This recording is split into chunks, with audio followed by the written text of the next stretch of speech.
விட்டுட்டு மக்களுக்காக வந்திருக்கிற இந்த விஜய மக்கள் ஒரு நாளும் கைவிட மாட்டாங்க. மக்கள் கூடவே நிக்கிறாங்க, கூடவே நிப்பாங்கன்னு அவங்களுக்கு தெரியாம போச்சு. என்னப்பா நிப்பீங்கல்ல? உங்களை நம்பிதாப்பா வந்திருக்கிறேன்.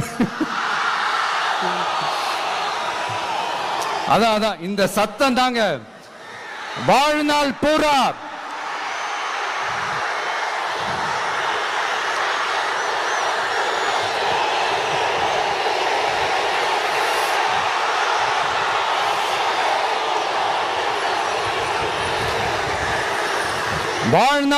உங்களுக்கு நன்றியோடவே இருப்பேன்.